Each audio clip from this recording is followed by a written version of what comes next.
We begin today's show looking at the growing scandal around the late convicted sex offender Jeffrey Epstein, both his ties to President Trump and a network of prominent politicians, academics, philanthropists, diplomats, and other public figures. This opens with a recounting of public pressure for the release of Epstein-related documents, including the unusual near-unanimous vote in Congress. Survivors like Virginia Roberts-Giuffre describe not just one abuser, but access to billionaires, former presidents, academics, diplomats, and royalty, people with power, wealth, and influence. Anand Giridharadas argues the scandal doesn't end with Epstein's crimes, but with those who remained in his circle, socialized with him. And before we dive into the full story, don't forget to like and subscribe so you don't miss the next one. Now, all that in mind, let's walk through the clips to the show, and along the way I will break down not just what was said, but what was really going on in the next studio. Now let's get into it. We begin today's show looking at the growing scandal around the late convicted sex offender Jeffrey Epstein, both his ties to President Trump and a network of prominent politicians, academics, philanthropists, diplomats, and other public figures. Last week, Congress overwhelmingly voted almost unanimously, save one congressman, both in the Senate and the House, to compel the Justice Department to release all files related to Epstein, who died in 2019 in prison after he was arrested on federal charges for the sex trafficking of minors. President Trump signed the legislation, but has repeatedly described the call to release the Epstein files to be a hoax. Earlier this month, he snapped at a female reporter aboard Air Force One about the Epstein files. Is there something incriminating in the file, sir? Quiet. Yep, you heard it right. Quiet, piggy, he said to the female reporter. Trump made the comment shortly after House Republicans released 20,000 files from Epstein's estate, putting a new spotlight on the late convicted sex offender's connections with a network of wealthy and powerful figures. For years, survivors of Epstein's abuse have talked about how the scandal's about far more than just Epstein. This is the late Virginia Roberts-Giuffre, speaking to 60 Minutes in 2019. I was trafficked to a lot of types of different men. I was trafficked to other billionaires. I was trafficked to politicians, professors, even royalty.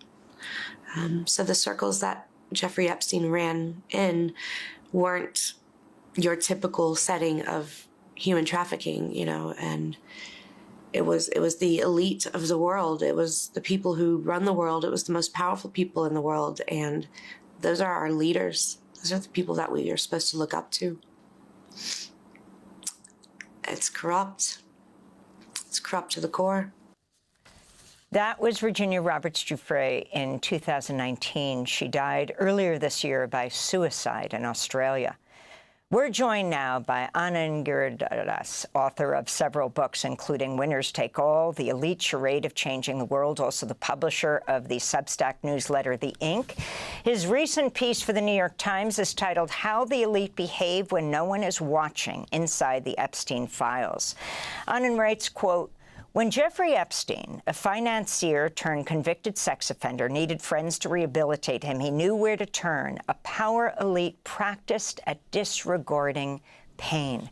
Anand, thanks so much for being with us. It's great to be back with you. So talk about looking at the emails, what you looked at, and as you congratulate the women and talk about their bravery for coming forward, you take a very interesting look at who these people are that Epstein surrounded himself with, this elite network, as you talk about the Epstein class. Look, there is no doubt that at the beating dark heart of this story is one monstrous man. In Jeffrey Epstein, who did monstrous things, as Virginia was very bravely talking about there. But I think there's a lot of powerful people in this country who would like the story to begin and end with one monstrous man. And when these emails were released, I decided, maybe against my better judgment, that I was going to read all of them. And it took me 4 or 5 days just going through one after another, making notes. And I was really curious about all these other people, right? And some of them are celebrities and bold-faced names, like she was talking about. Some of them are utterly ordinary people no one's ever heard of. Some of them are professors, others. But I was interested in this larger network because these were the people that Jeffrey Epstein had, in effect, chosen to rehabilitate him socially and redeem him after he was a convicted sex offender trying to reestablish himself in society. And I was trying to understand how these relationships worked. And what I found was that it's very convenient for the American power elite to think about this as a story of one depraved man. But in fact, what the emails show, if you actually read them, is that he had chosen this particular kind of social network, this American power elite, because he could be sure that it would be able to look away at what he did, because it was very gifted at looking away over a generation at so much else, so much other abuse and suffering, whether the economic crises members of that network often helped cause, the wars members of that network helped push fraudulently, the pain of technological obsolescence that members of that network pushed on the American public. So this was a group of people well chosen by Jeffrey Epstein, because this American power elite, these circles that he moved in, if they have any superpower, it is the ability to hear the cries of people without power and close their ears. Giridharadas describes this elite network as global, borderless, and loyal primarily to itself, not to countries, communities, or the people affected by its decisions. Epstein's role in the network was not only social, but transactional. He connected investors, academics, politicians, and business leaders. Emails showed exchanges of non-public information, introductions for business deals, private favors, even personal matters like dating, advice between government, officials, and corporate leaders. A striking example involves Larry Summers, former Treasury Secretary, seeking social and relationship. This quite powerfully in this piece.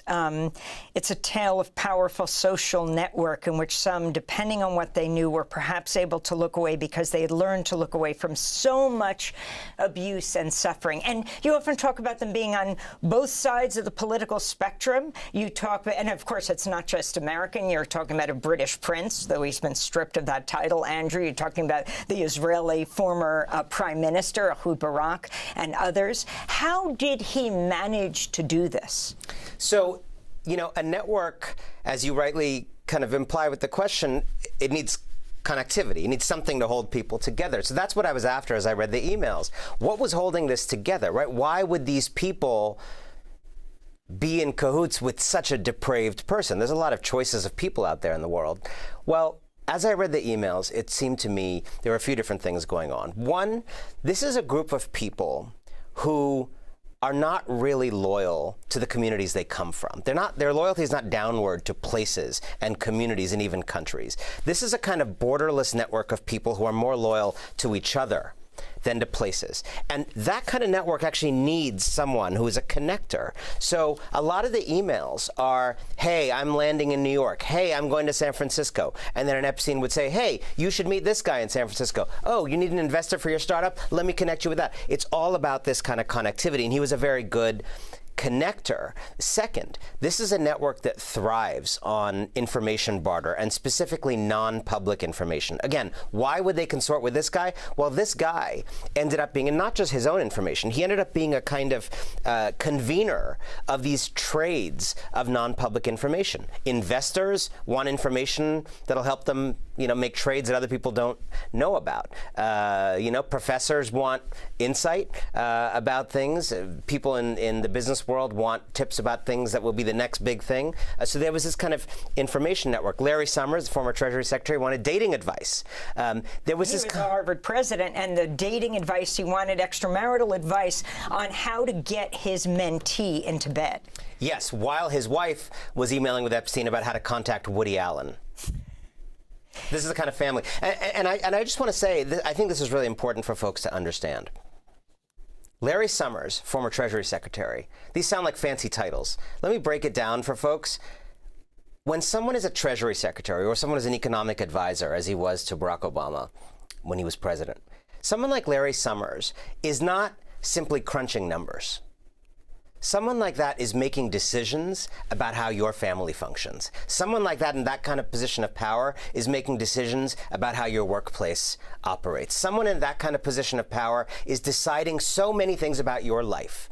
So when you see that that person has no problem with the sex abuse of children, when you see that someone like that is turning to a convicted sex offender for 9-year-old boy level dating advice and has actually such a feeble understanding of other human beings, these are the people making decisions about your family's economic future. These are the people deciding whether to bail out corporations or homeowners after a financial crisis. These are the people governing your life.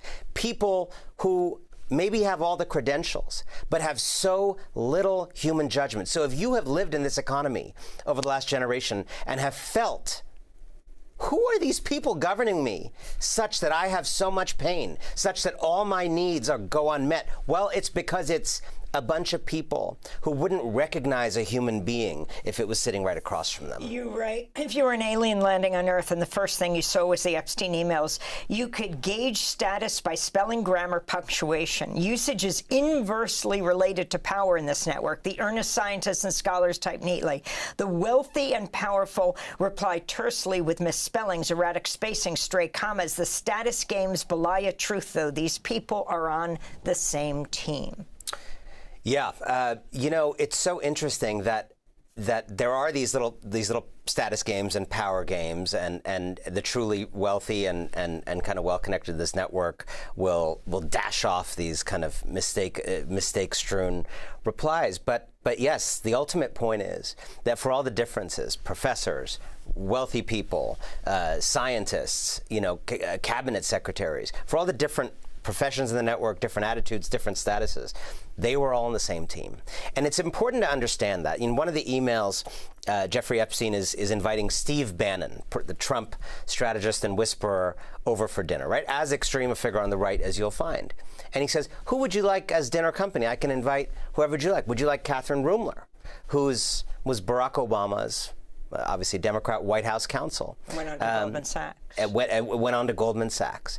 And so you think about, as you think about the dinners you have at your houses, for everybody watching this, Steve Bannon, by the way, in some of the emails, Jeffrey Epstein is very angry at everything that Trump is doing, but Steve Bannon, come for dinner, right? And then would you like Catherine Rumler? And then Catherine Rumler becomes this fascinating figure in these emails because she was Obama's White House counsel, at some point reportedly was considered for Attorney General.